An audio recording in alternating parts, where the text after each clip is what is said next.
Joining me today, I am thrilled to have Dan Bremnes. He is originally from Canada, now living stateside, and he's got some new music, which we're going to get into as well. Dan, thank you so much for taking the time.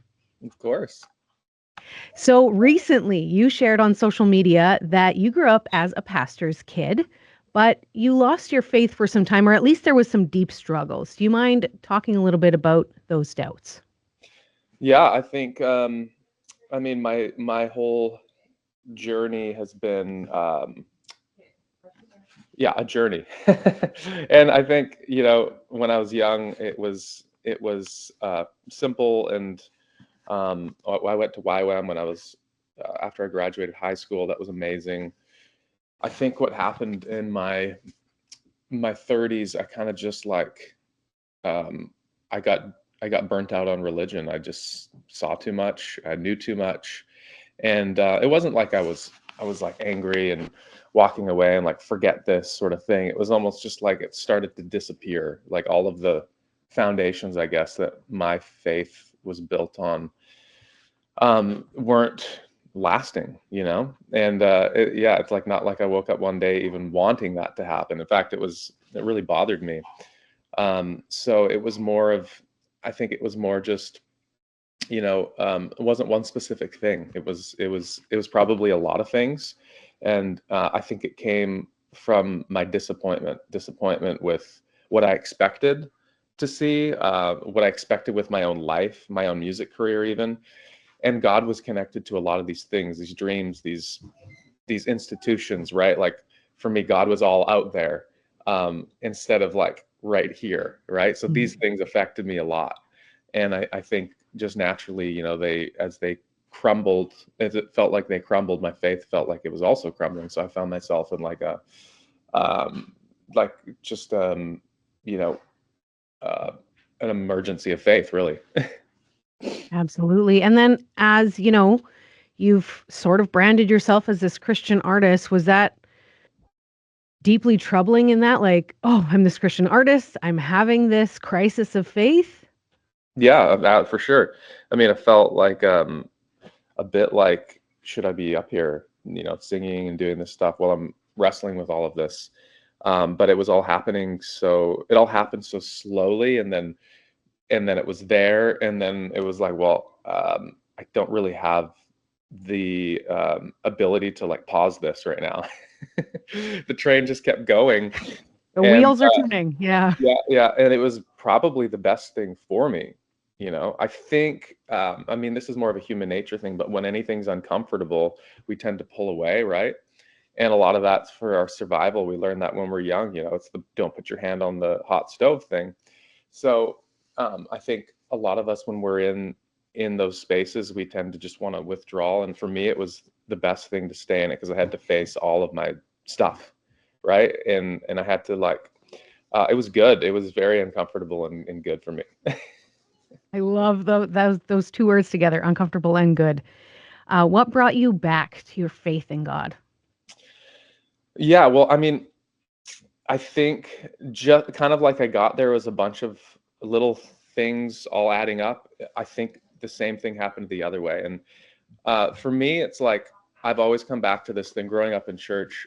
I always thought that things happened like that, right? Like someone says a prayer, boom, they're going to be changed forever. And because sometimes that stuff happens, or like you get baptized and it's like, boom, like you're a different person and you're never going back.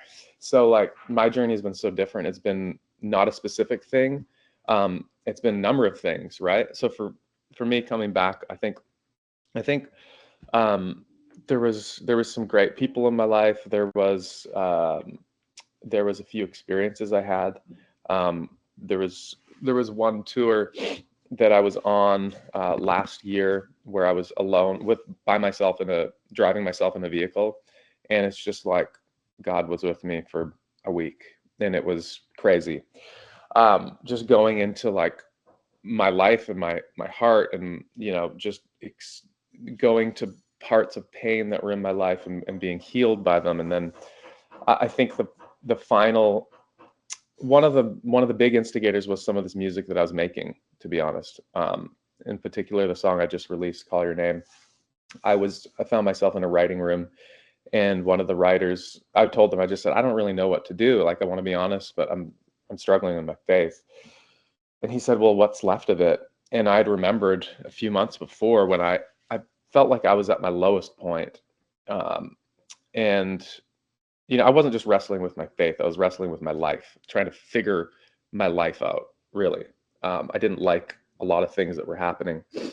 And I tried everything I could. And at one point, I was just like, well, I could, I could call it to Jesus, maybe that'll work.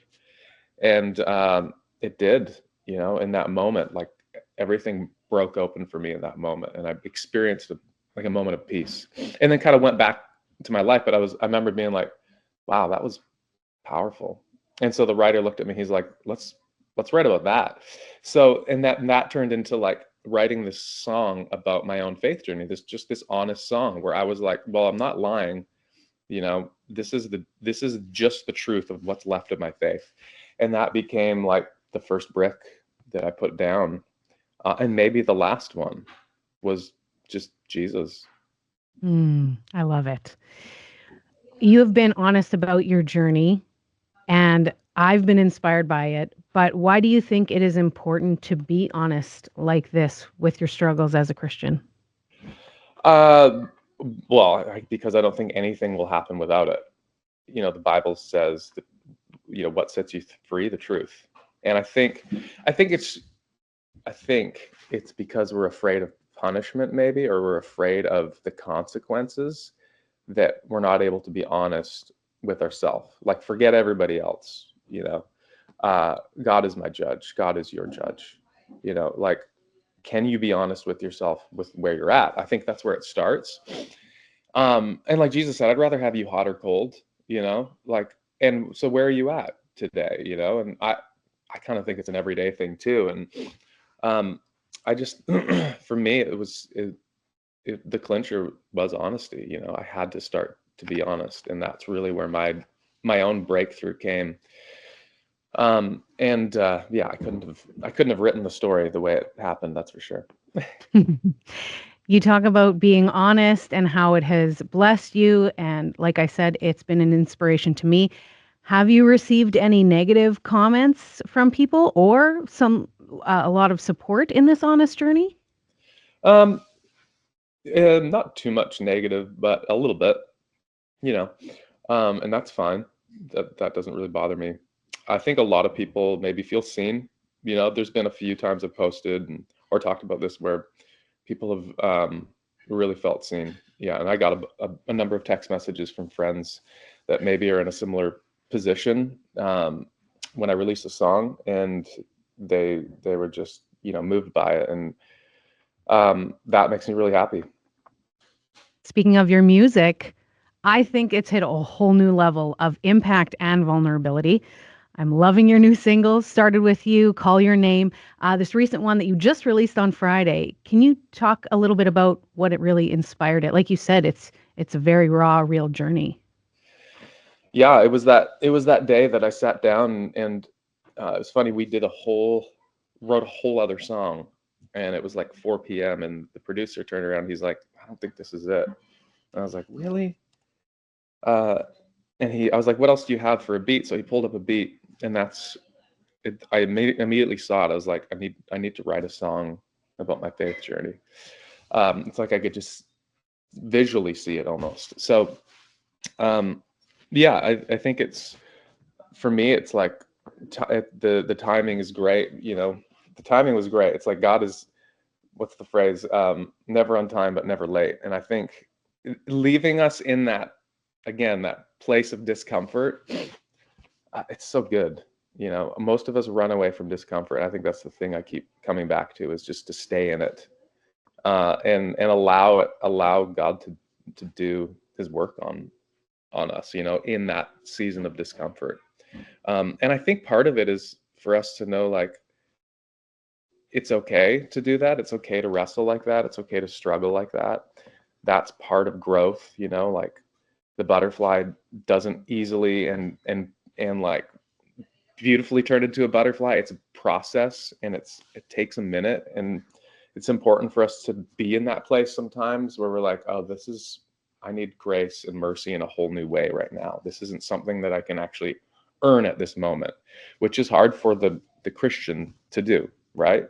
We think that we've kind of graduated beyond that, and we're the grace givers, and like, we're the people that go out to save people. But um, I don't think it's like that. I think we're kind of like square one every day. So well said. I think, growing up as a Christian as well, you get this idea in your head that, okay, if I'm in a trial, I don't have a testimony now, but once I get on the other side, then it's going to be really good. Then I can stand on the hill and tell other people it's okay. But yeah, what do you say to somebody who's in that chrysalis, that fight in the moment?